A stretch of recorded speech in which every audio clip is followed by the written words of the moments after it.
Oke, selamat datang. Kita akan membahas sebuah jalan tersembunyi menuju kebebasan.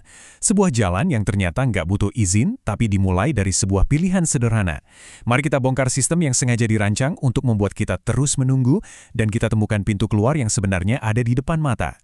Kita semua kan diajarin pola hidup yang sama ya. Nah, biasanya dimulai dari sini, menunggu dapat pekerjaan. Titik awal yang seolah-olah udah ditentuin sama orang lain. Terus polanya berlanjut.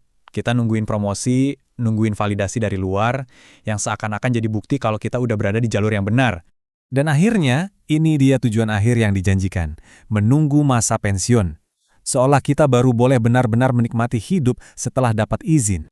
Jadi pertanyaannya jadi jelas banget kan, mulai dari pekerjaan sampai pensiun, sistem ini tuh pelan-pelan ngelatih kita buat nungguin semuanya, termasuk kebebasan kita sendiri. Kita disuruh nunggu lampu hijau yang jangan-jangan nggak akan pernah nyala. Nah, disinilah letak ide utamanya. Sebuah kebenaran yang kuat, kebebasan itu bukan hadiah yang bakal dikasih cuma-cuma, tapi sebuah tindakan. Sesuatu yang harus kita ambil, kita rebut untuk diri kita sendiri. Terus, kenapa sih merebut kebebasan ini jadi begitu penting sekarang? Untuk paham, kita perlu bongkar dulu permainan yang ada di sekitar kita. Kita perlu lihat betapa rapuhnya sistem yang selama ini kita andalkan. Coba deh lihat sekeliling kita. Uang mereka, ya mata uang fiat yang nilainya terus-terusan kegerus inflasi, makin lama makin kehilangan daya belinya. Aturan mainnya juga bisa berubah-ubah. Fondasi sistem yang kita pijak ini sejujurnya makin hari makin goyah. Nah, ini yang paling cerdik dari permainannya. Cara mereka membungkus kontrol dengan kata-kata manis. Apa yang mereka sebut kenyamanan, sebenarnya itu menciptakan ketergantungan. Apa yang mereka janjikan sebagai keamanan, seringkali harganya adalah pengawasan. Ini tuh permainan bahasa, biar kita tetap di dalam barisan. Tapi, di tengah sistem kontrol ini, ada sebuah alternatif yang mulai muncul. Sebuah jalan baru yang didasarkan pada prinsip kedaulatan pribadi. Ayo kita lihat. Bentuknya kayak apa sih? Pertama, kita perlu definisikan ulang apa itu kedaulatan. Ini bukan soal jadi kaya raya atau punya kekuasaan. Bukan itu. Ini murni soal punya kontrol. Kontrol atas aset kita, masa depan kita, dan pilihan-pilihan kita. Terus, gimana bentuk nyata dari kontrol ini? Disinilah SAT atau Satoshi, unit terkecil dari Bitcoin, masuk. Anggap aja ini adalah atom dari kedaulatan finansial di era baru. Ini adalah batu bata paling dasar untuk membangun jalan keluar kita. Oke, kita udah paham apa dan kenapanya. Sekarang, mari kita masuk ke bagian yang paling penting. Gimananya? Gimana caranya kita beralih dari cuma ngerti ide ini, jadi benar-benar mengambil tindakan nyata? Semuanya dimulai dengan perubahan pola pikir yang kuat, yang bisa kita lihat dari kutipan ini.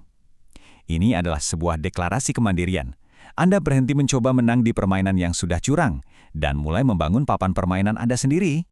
Dan ini langkah-langkah nyatanya. Lihat deh, mulanya dari kecil kan, 100.000 SAT, nanti naik ke 1 juta. Ini mengubah konsep kebebasan yang tadinya abstrak jadi target-target yang jelas dan bisa diukur. Setiap langkah adalah sebuah klaim. Nah, ini poin yang krusial banget. Konsep besar tentang kedaulatan ini nggak dimulai dengan sebuah lompatan raksasa, tapi justru dari satu keputusan kecil yang kita ulang setiap hari. Dan inilah bentuk keputusan harian itu. Anda secara sadar memilih keluar dari sistem tabungan yang terus merugi. Anda mengubah mata uang yang nilainya melemah jadi aset yang kuat, sedikit demi sedikit pun jadi. Anda ambil alih kendali penuh atas aset Anda. Intinya, Anda beralih peran. Dari sekedar konsumen, menjadi seorang pemilik. Kalimat ini merangkum perbedaannya. Daripada nungguin kondisi sempurna atau nunggu izin dari orang lain, individu yang berdaulat itu bertindak duluan. Mereka proaktif, bukan pasif.